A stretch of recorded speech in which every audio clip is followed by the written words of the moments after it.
कर दिखलाए। हृदय के भाव को परमात्मा स्वीकार करता है। एक संत थे, ऊपर से गालियां देते थे। एक बार नारद जी आ गए तो नारद जी ने देखा कि एक संत गालियां दे रहा था। बोले कि अरे नारद, तू भगवान विष्णु के पास जाता आता रहता है, उस भगवान को कहना कि कब दर्शन देंगे। अरे वो क्या दर्शन देगा, वो तो स्वार्थी है, वो ऐसा निर्दयी है, कठोर है, उसको भक्तों का प्रेम का कोई अता पता नहीं, कभी गालियां देता, कभी क्या बकता। एक दूसरे के पास गए तो बड़े भाव से तपस्या कर रहा था, भक्ति कर रहा था। अरे बोले नारद, तुम भगवान के पास जाते हो, भगवान से पूछ के आना कि हमें कब दर्शन देंगे, क्या दर्शन देंगे या नहीं देंगे। बड़े तरीके से, लेकिन उसके अंदर इतना भाव नहीं था। और वो जो गालियां देने वाला गालियां तो दे रहा, लेकिन उसका प्रेम अंतरात्मा से, परमात्मा से। उसकी बात भी नारद जी ने भगवान को कही। नारद जी भगवान के पास गए, भगवान ने कहा कि जाओ, जो गालियां देता है उसको भी जाके कहना, और जो मेरा भजन कर रहा है उसको भी जाके कहना कि जितने पीपल के पत्ते हैं उतने जन्म और लेने पड़ेंगे, तब जाके भगवान के दर्शन होंगे। और जो गालियां देता था उसको कहा कि उसको कहना कि इमली के जितने छोटे छोटे पत्ते उतने जन्म और लेने पड़ेंगे, जब तुम्हें दर्शन होगा। अब इमली के तो बहुत छोटे छोटे पत्ते होते हैं, बहुत सारे होते हैं। और उस जो पीपल वाले के नीचे जो था उसके पास गए, बड़े तरीके से वो माला फेरता, तिलक टिके लगाता, बाना बना रखा, जटा जूट कर रखा है, और भगवान का भजन करता था। बोले कि नारद पूछ के आया कि हाँ महाराज। क्या कहा भगवान ने कि इस पीपल के जितने पत्ते, इतने वर्ष और साधना करनी पड़ेगी जब भगवान मिलेंगे। उसने कहा कि इतने वर्ष साधना करनी पड़ेगी। अरे मैंने इतने साल तो हो गए भजन करते करते, इतने वर्ष मेरे से तो नहीं होता, मैं तो जा रहा हूं, तुम्हारे भगवान तुम्हारे घर बैठे रहो, हमें नहीं चाहिए भगवान, वो तो संसार में मिल गए। और इमली वाले के पास गए तो इमली वाले को बोले कि जितने इमली के पत्ते उतने वर्ष और तुम्हें साधना करनी पड़ेगी, इतना जन्म लेना पड़ेगा, जब जाके भगवान मिले। अच्छा भगवान मिलेंगे तो है ना, ये तो पक्का विश्वास हो गया कि भगवान मिलेंगे। और उसी समय वो भाव से नाचने लग गया कि भगवान मिलेंगे, भगवान मिलेंगे, और उस आनंद में वो नाचने लग गया। और नाचते नाचते उसी समय भगवान प्रकट हो गए। पलक माई प्रगटे से ही जे जन करे पुकार, दीन दुखी तब देकर अत्या तुरती वार। उसी समय भगवान प्रकट हुए। नारद जी बोले भगवान आप तो कह रहे थे कि इस इमली के जितने पत्ते उतने जन्म और लेने पड़ेंगे। अरे बोले कि इसका प्रेम तो देख, इसने इतने प्रेम से मुझे अभी पुकारा है, और प्रेम से पुकारा तो मैं पलक में ही प्रकट हो गया। प्रेम से मुझे कोई पुकारे तो मैं पलक में प्रकट हो जाता हूं। और ऐसे दिखावे मात्र से पुकारते पुकारते जन्म जन्म मुनि जतन कराई, अंतकाल रामा हुआ वतनाई। जन्म जन्म बड़े बड़े ऋषि मुनि महात्मा तपस्या साधना उंधे लटके पता नहीं कैसे कैसे साधना की, लेकिन उन्होंने मुझे नहीं पाया है। कितने जन्म बीत गए, और अगर प्रेम से पुकारे तो मैं पलक में ही प्रकट हो जाता हूं, कोई देरी नहीं लगती। तो परमात्मा मुख की नहीं लेगा। वो गालियां देता था, उसकी बात परमात्मा स्वीकार नहीं करता था, वो हृदय के भाव को स्वीकार करता था। अंतर सुद्या 100 तो बोलिया दोषण दे। अगर अंतरात्मा में वो शुद्ध है, अंतरात्मा में वो शुद्ध है, एक परमात्मा से जुड़ा हुआ है, तो बोलने का दोष नहीं लगता उसका। वो चाहे कुछ भी बोल जाए। संत महात्मा कुछ भी बोलते थे परमात्मा को, परमात्मा उसका बुरा नहीं मानता है। सब चतुराई दे के जे कुछ कीजिए आन, मन गए राके 100 दादू साधु सुजान है।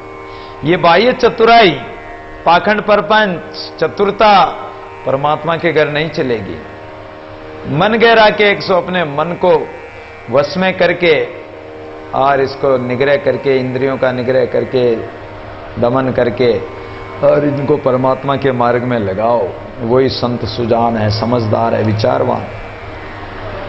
शब्द सुई सुटी धागा काया कंथा लाए, दादू योगी युग पैरे कबू फाट न जाए। शब्द सुई है और सुरती धागा है।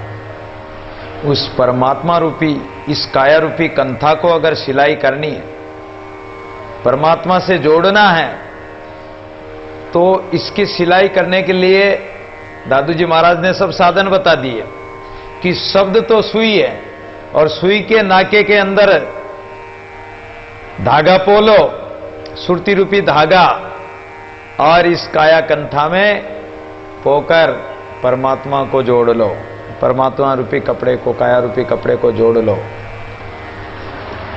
तो शब्द क्या है? गुरु का शब्द। गुरु जो भी मंत्र देता है, गुरु जो भी शब्द बताता है, उस शब्द को अपनी सुरती के द्वारा, जो अपनी सुरती बाहर जाती है, हम यहां बैठे हैं, हमारी सुरती कहीं बाहर जा रही, संसार में जा रही, हमने कोई तीर्थ देखा तो वहां जा रही, हमने कोई व्यक्ति देखा तो वहां जा रही, हमारे घर जा रही है, और जहां जहां जो वस्तु व्यक्ति देखा वहां वहां सुरती भागती रहती है।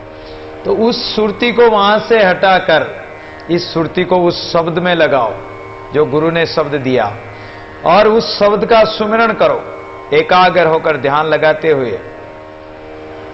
और जब ध्यान करोगे, सुरती लग गई, आपके शब्द में सुरती जुड़ गई, आपका मन भी लग गया, एक जगह हो गए शब्द और सुरती, मन, प्राण और श्वासों के साथ सुरती अगर एक में एक हो गई, तो ये आपका काया रूपी कंता है, ये काया रूपी कपड़ा सिल जाएगा, जुड़ जाएगा। किससे? जोग उस परमात्मा से जुड़ना हो जाएगा, जुग जुग पहरे। और फिर इस काया को अगर पहनोगे तो अमर हो जाओगे, मरोगे नहीं, फिर तो कबू फाट न जाए, फिर ये काया रूपी कपड़ा कभी फाटेगा ही नहीं। अर्थात इस काया को आप सूक्ष्म कर लोगे, सूक्ष्म हो जाएगी, सूक्ष्म हो जाएगी तो कपड़ा फटेगा ही नहीं। ज्ञान गुरु का गूदड़ी, शब्द गुरु का भेक, अतीत हमारी आत्मा दादू पंथ अलेक। तो गूदड़ी कौन सी पहनोगे, कौन सी गूदड़ी रखोगे? गुरु के ज्ञान की। कई साधु महात्मा केवल एक गुदड़ी रखते थे, जैसे दयाल महाराज को देखा हो तो या तो एक पतली सी चद्दर रखते थे या एक गुदड़ी रखते थे, जो गुदड़ी पीछे आसन लगा हुआ है, मसंत बनी हुई है दादू जी महाराज की। तो कई संत एक गुदड़ी रखते हैं। तो ये गुदड़ी रखने का मतलब क्या है? संत का ज्ञान है, गुरु का ज्ञान है, वही गुदड़ी है। शब्द गुरु का भेक, और ये जो भेक माना है वो शब्द ही गुरु का भेक है। ये बाह्य दिखावा, ये तिलक टिका लगाना, कपड़ा रंगना इत्यादि, ये जटा जूट वगैरह और शरीर का बाना है, लेकिन आत्मा का बाना, आत्मा का भेक तो गुरु का शब्द ही है। हमारी जीव आत्मा उस शब्द के रंग में रंग जाए, उसके भक्ति में लग जाए और विकारों की भस्मी करके लगा ले, तो वो आत्मा का बाना है। शब्द गुरु का भेक, यानी गुरु का शब्द ही भेक है। अतीत हमारी आत्मा, और ये हमारी जो आत्मा है आभास बुद्धि ही मानव साधु है। तो इसलिए ये कहते हैं कि हमारी ये जीव आत्मा है, इस आत्मा को पर आत्मा से जोड़ दो। दादू पंथ अलेख, ये भक्ति का पंथ है, उस अलेख परमात्मा से मिलने का पंथ है। इस पंथ में चलो, और पंथ में चलने की आवश्यकता नहीं, ऐसा पंथ अपनाओ। और जिसने ऐसा पंथ अपनाया वो जीव ब्रह्म की एकता कर लेता है। जीव ब्रह्म की एकता होना ही ज्ञान है। और वही मानो गुदड़ी है गुरु का, और अहम ब्रह्मास्मि सोहम, ये महावाक्य धारण करना ही मानो भेक है। दोनों बात बता दी। इसका जब अवदाल है दर्दवंदर वे, दादू सिका सब्र कल्पीर उपदेश है।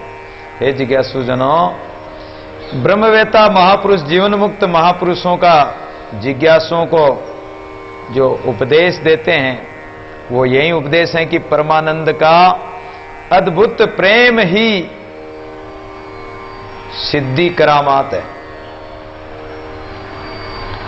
परमात्मा से प्रेम हो जाना, परमात्मा का आभास हो जाना, परमात्मा का भजन करते करते आनंद की प्राप्ति हो जाना, ही करामात से कम है क्या? अरे जिनके परमेश्वर के विरह के दर्द में और जो संत महापुरुष परमात्मा को पुकारते हैं विरह पूर्वक, तो उनको अवश्य परमात्मा का आभास होता है, अनुभव होता है और आनंद मिलता है। तो साधु उसी परमात्मा के भजन में संतोष कर लेते हैं, संतुष्ट हो जाते हैं कि संसार में तो अनेक वस्तुएं, व्यक्ति है, संसार में कलेश है, लड़ाई झगड़े हैं, उन सब से हटकर अपने मन को परमात्मा में लगा देते हैं और उसी परमात्मा के भजन में वो संतोष प्राप्त करते हैं, शांति मिलती है। इस प्रकार से जो साधक इस भेक का धारण करता है, इस भेक को, ये जो साखियां बताई दादू जी महाराज ने, ऐसा अगर बाना बनाकर भगवान का भजन करे तो वो परमात्मा को मिलता है, परमात्मा को प्राप्त होता है, उसका जीवन सफल होता है। बाकी केवल दिखावा मात्र से परमात्मा नहीं रीझेगा। बेरुपया कितने तरह के कपड़े पहन लेता, कभी हनुमान जी बन जाता, कभी साधु बन जाता, कभी शिव जी बन जाता, कभी कुछ बन जाता, तो क्या वो भगवान थोड़ी बन गया? क्या वो सदगुरु थोड़ी बन गया? क्या वो संत थोड़ी बन गया? उससे कल्याण नहीं होगा। कल्याण होगा अंदर का बाना बनाने से, अंदर बदलने से, अपने मन को बाह्य विषयादि से बदलकर परमात्मा में मिलाने से ही, और गुरु का ज्ञान धारण करने से ही, गुरु के शब्द को धारण करके अपनी सुरति को परमात्मा में लगाने से ही परमात्मा मिलेगा। भेक के अंग को पूरा करते हुए आगे अब साधु का अंग निरूपण कर रहे हैं। मन गेरा के एक सो दादू साधु सुजान है।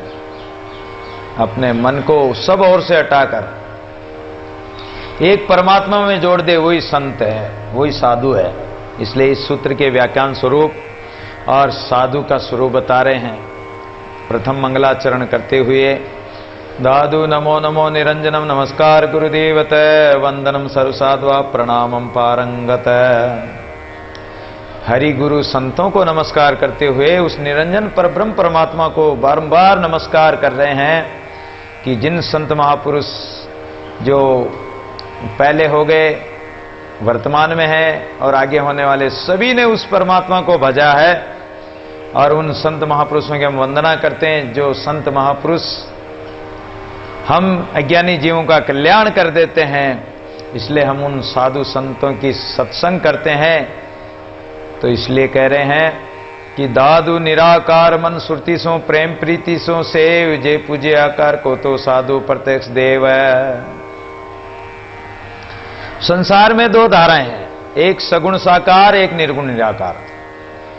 सगुण साकार की उपासना करने के लिए सगुण भगवान जैसे राम, भगवान कृष्ण, शिव जी, हनुमान जी, इनकी साकार मूर्तियों की उपासना करते हैं।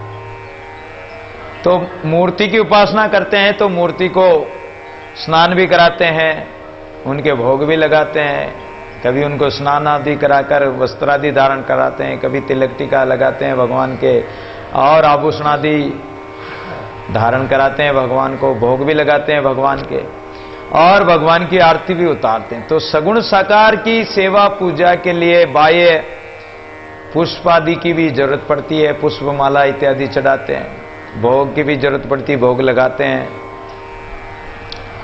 तो सगुण साकार के लिए यह जरूरी है, धूप दीप करते हैं, आरती करते हैं। तो सगुण साकार की उपासना इस प्रकार होती है। और निराकार की उपासना मन पवना गई सुरति सो, मन पवन और सुरति के द्वारा मन को परमात्मा में लगाना और सुरति को श्वास के साथ जोड़ना है। मन पवन और सुरति, इन तीनों का अगर एक मिलन हो जाए, एक राह में चलने लग जाए, तो उस निराकार का ध्यान होने लगता है। तो दादू जी महाराज कह रहे हैं कि निराकार मन सुरति सो, अगर निराकार की उपासना करनी हो तो मन और सुरति को लगाना पड़ेगा और प्रेम प्रीति पूर्वक उस परमात्मा की, उस निरंजन निराकार की सेवा करेंगे। तेज पुंज को विलसना, मिल खेले एक ठाम, भर भर पीवे राम रस, सेवा इसका नाम। उसकी सेवा, उस तेज पुंज ज्योति स्वरूप परमात्मा को विलसते रहना, उसको देखते रहना, देखना ही उसकी सेवा है। दर्शन रूपी अमृत प्राप्त करना ही उसके आस्वादन करना है, स्वाद राम रस पीना है, तो वो प्रेम और प्रीति से उसकी सेवा ऐसे होती है। और यदि आकार को पूजना है, साकार को पूजना है, तो साधु प्रत्यक्ष देव है, संत महापुरुष जो है वो प्रत्यक्ष संत का रूप है, वो परमात्मा का रूप है। कारण जिन संत महापुरुषों के घट में परमात्मा का प्रकाश है, तो वो संत परमात्मा का ही स्वरूप है, वो ब्रह्म स्वरूप ही है। जीव ब्रह्म सेवा करे, ब्रह्म बराबर होए, दादू जाने ब्रह्म को ब्रह्म श्री का सोए। जो जीव परमात्मा की ब्रह्म की सेवा करता है तो वो उसी का स्वरूप हो जाता है। इसलिए संत महापुरुषों को पूजने से परमात्मा की पूजा हो जाती है। इसलिए संतों की ऐसी अपार महिमा। पहले भेग का अंक है क्या है कि भेगदारी संतों का संग न करके अब सच्चे संतों की सेवा कैसे की जाए, सच्चे संत कैसे होते हैं, सच्चे संतों का बाना कैसा होता, वो चर्चा करके आए हैं। तो अब सच्चे संतों के अंदर कैसे कैसे लक्षण होते हैं, कैसी उनकी रहनी सहनी होती है, कैसे वो जीवन मुक्त श्रेणी के महापुरुष होते हैं, जो उनके संग में कोई आता तो उनको भी पार कर देते हैं। दादू भोजन दीजिए देखो लिया मन विश्राम, साधु के मुख में ले पाया तम राम है। जैसे हमें भूख लगी हो